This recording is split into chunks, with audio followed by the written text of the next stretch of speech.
আজ আমি আপনাদের জানাবো বৃষ রাশি বা লগ্নের আপনারা যারা জাতক জাতিকা রয়েছেন আপনাদের জীবনের কিছু গুরুত্বপূর্ণ তথ্য। আপনাদের জীবনের প্রথম দিন থেকে ছোটবেলা, তারপর যুবাবস্থা এবং সেই সাথে বার্ধক্য অবস্থা কেমন হয়।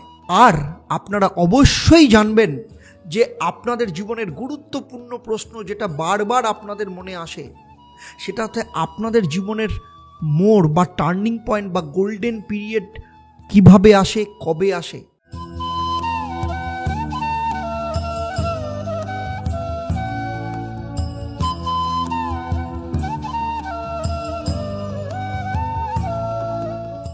নমস্কার, আমি অ্যাস্ট্রো আচার্য দেবদত্ত। দেবদর্শন পর্বে আপনাদের সবাইকে স্বাগত জানাই। দেবদর্শন পর্বে আজকে আমার আলোচনা শুধুমাত্র স্পেশাল নয়, অত্যন্ত গুরুত্বপূর্ণ। আজকে আমার এই আলোচনায় আমি নিশ্চিত যে আপনারা এর আগে কখনো এইভাবে শোনেননি, কারণ আজ আমি আপনাদের জানাবো বৃষ রাশি বা লগ্নের আপনারা যারা জাতক জাতিকা রয়েছেন আপনাদের জীবনের কিছু গুরুত্বপূর্ণ তথ্য। আপনাদের জীবনের প্রথম দিন থেকে ছোটবেলা, তারপর যুবাবস্থা এবং সেই সাথে বার্ধক্য অবস্থা কেমন হয়।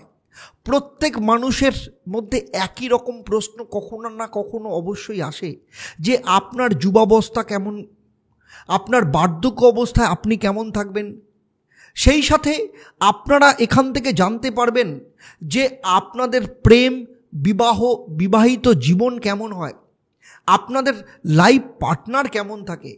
সেই সাথে আপনারা জানতে পারবেন আপনাদের সন্তান ভাগ্য কেমন হয়।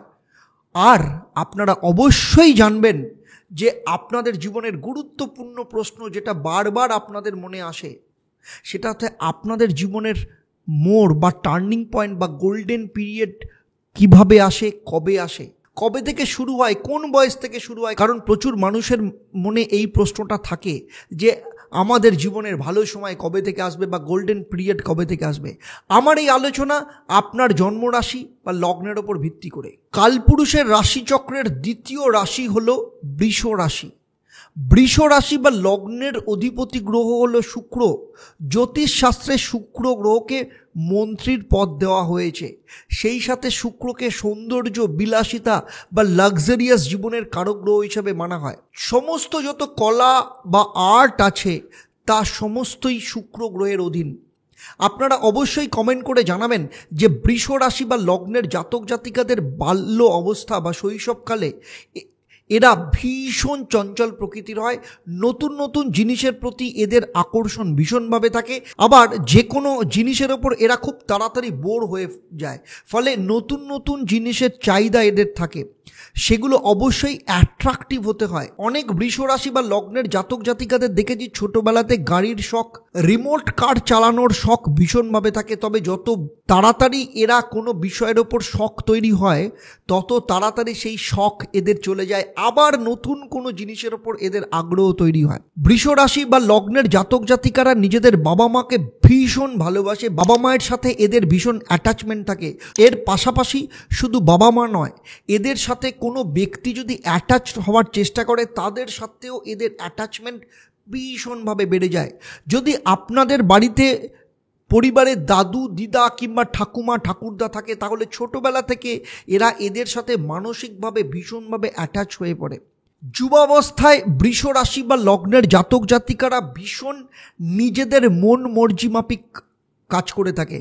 নিজেদের মতো করে এরা জীবনকে চালাতে ভীষণ পছন্দ করে।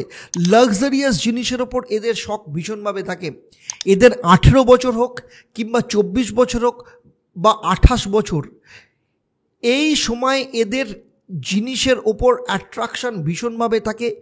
গাড়ি হতে পারে, মোটর বাইক হতে পারে, সেই সাথে ভালো খাওয়া দাওয়া, জামা কাপড়, ভালো ভালো রেস্টুরেন্টে যাওয়া, শপিং করা, এগুলোর ওপর এদের ভীষণ আকর্ষণ থাকে। সেই সাথে বৃষ রাশি বা লগ্নের জাতক জাতিকারা যুবাবস্থায় ঘুরতে ফিরতে ভীষণ পছন্দ করে। এদের বন্ধুবান্ধব প্রচুর হয় এবং অনেক বন্ধুবান্ধব এদের ভালো হয়। তবে এরা যাদের ওপর খুব বেশি ট্রাস্ট করে সেখান থেকে জীবনে কিছু না কিছু সমস্যা দেখা যায়। এদের ক্রিকেট কিংবা যে কোনো ধরনের স্পোর্টস অভিনয় অথবা যে কোনো কলা জাতীয় বিষয়ের ওপর এদের ভীষণ শখ থাকে। এরা ভীষণ পরিশ্রম করতে পারে এবং ব্যালেন্স করে চলতে পছন্দ করে। কারোর সাথে অযথা আর্গুমেন্টে জড়িয়ে না পড়া, কারোর সাথে অযথা লড়াই বা ঝগড়া না করা অধিকাংশ এদের ব্যবহারের মধ্যে দেখতে পাওয়া যায়। তবে এ ব্যাপারে অনেক ক্ষেত্রে ব্যতিক্রম স্বভাবেরও বৃষ রাশি বা লগ্নের জাতক জাতিকাদের দেখতে পাওয়া যায়। এরা একদিকে যেমন সৎ প্রকৃতির হয়, এর পাশাপাশি এরা ভীষণ চালাকও হয়। যুবাকালে এরা বিভিন্ন বিষয়ে শিক্ষা গ্রহণ করতে পছন্দ করে, তেমনি বিভিন্ন মানুষকে বুঝে তার মতো ব্যালেন্স করে চলতেও এরা পছন্দ করে। এরা রোমান্টিক প্রকৃতির হয়, রিলেশন নিয়ে এরা ভীষণ সিরিয়াস থাকে, এমনকি বন্ধু বান্ধবদের প্রতিও এদের সিরিয়াসনেস ভীষণভাবে দেখতে পাওয়া যায়। নিজেদের কর্মক্ষেত্র নিয়েও এরা অতিমাত্রায় পরিশ্রমী এবং সিরিয়াস থাকে। বৃষ রাশি বা লগ্নের জাতক জাতিকাদের বার্ধক্যকালেও ঘোরাফেরার শখ ভীষণ পরিমাণে থাকে এবং সেই সাথে নিজেদের পরিবারের সাথে একসঙ্গে থাকার প্রবণতা এদের মধ্যে দেখতে পাওয়া যায়।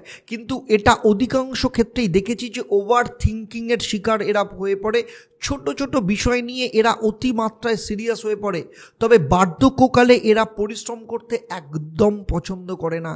এই সময় এরা আরাম বিলাসিতা বেশি করে পছন্দ করে।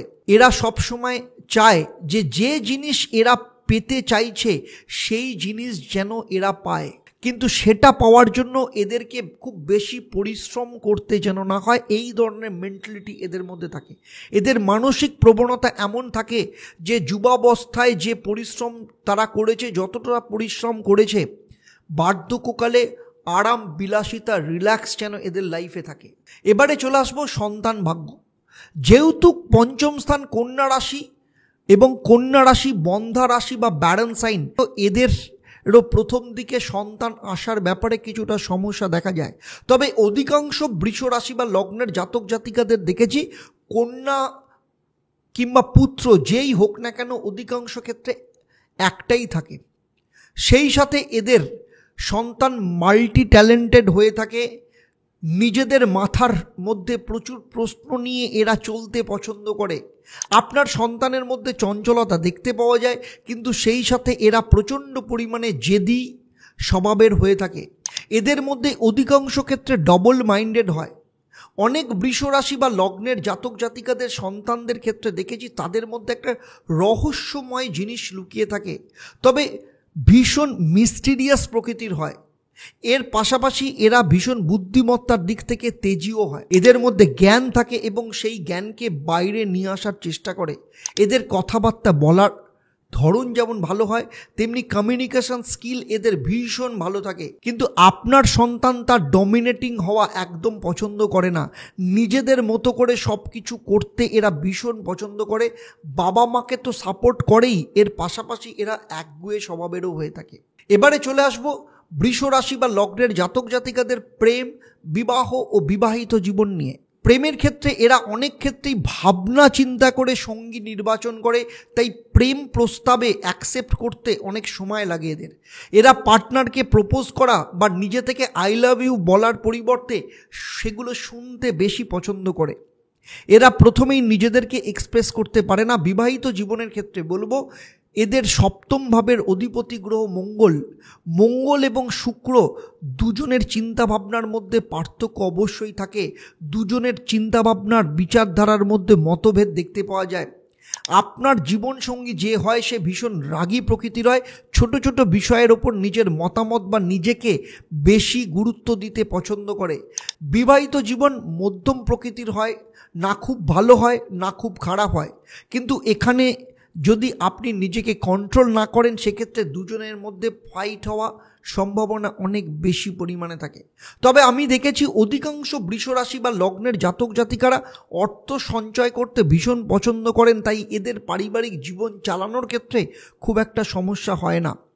এবারে চলে আসবো আপনাদের জীবনের অত্যন্ত গুরুত্বপূর্ণ বিষয়, যে প্রশ্নটা আপনাদের মনে বারবার উঁকি দেয়, সেটা হচ্ছে আপনাদের জীবনের টার্নিং পয়েন্ট বা গোল্ডেন পিরিয়ড কবে আসবে। আপনাদের জীবনে কোন বয়সে গোল্ডেন পিরিয়ড আসে?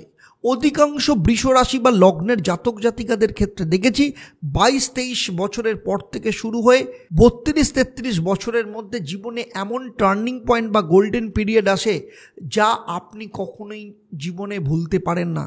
তবে এর ব্যতিক্রমও আছে, কারণ এই সমস্ত কিছু কিন্তু নির্ভর করে আপনার লগ্ন বা রাশির বলবত্তার উপর, সেই সাথে আপনার ওই সময় কি দশা বা মহাদশা বা অন্তর্দশা চলছে তার উপর। সেই সাথে অবশ্যই আপনার হাতের রেখা এবং গ্রহের অবস্থানগুলোর পার্থক্য হয়ে যায় বলে গোল্ডেন পিরিয়ডের ক্ষেত্রে বৃষ রাশি বা লগ্নের জাতক জাতিকাদের ক্ষেত্রে ব্যতিক্রমীও দেখতে পাওয়া যায়। তবে সার্বিকভাবে দেখা গেছে 22 বছরের পর থেকে জীবনে কিছু না কিছু পরিবর্তন আসে, সেটা অবশ্যই আমাকে কমেন্ট করে জানাবেন। আপনার কেরিয়ারের গ্রোথ আসতে পারে এই সময়, পারিবারিক দিক থেকে বৃদ্ধি হতে পারে, অথবা এমন কোনো জিনিস যেটা আপনার জীবনে আপনি চাইছিলেন এই সময় আপনার জীবনে অবশ্যই সেটা এসে থাকবে, অথবা আপনাদের মনের মধ্যে কোনো আশা আকাঙ্ক্ষা, কোনো ডিজায়ার এই সময় পূরণ হওয়ার যোগ দেখতে পাওয়া যায়। বৃষ রাশি বা লগ্ন নিয়ে আমার এই আলোচনা আপনাদের রাশি বা লগ্নের উপর ভিত্তি করে। আমার এই আলোচনা আপনাদের কেমন লাগলো অবশ্যই আমাকে কমেন্ট করে জানাবেন। যদি ভালো লাগে তাহলে অবশ্যই অন্যদের শেয়ার করবেন। যারা আমার এই ভিডিওটা আমার ইউটিউব চ্যানেলে দেখছেন কিন্তু এখনও পর্যন্ত চ্যানেলটাকে সাবস্ক্রাইব করেন, তাদেরকে অনুরোধ করব চ্যানেলটাকে সাবস্ক্রাইব করে নোটিফিকেশন আইকনটাকে প্রেস করে রাখবেন। আর যারা আমার এই ভিডিওটা আমার ফেসবুক পেজে দেখছেন অবশ্যই পেজটাকে লাইক এবং ফলো করতে ভুলবেন না, কারণ যখনই আমি নতুন কোনো ভিডিও আপনাদের জন্য আপলোড করব সঙ্গে সঙ্গে তার প্রথম নোটিফিকেশন আপনাদের কাছে চলে যাবে।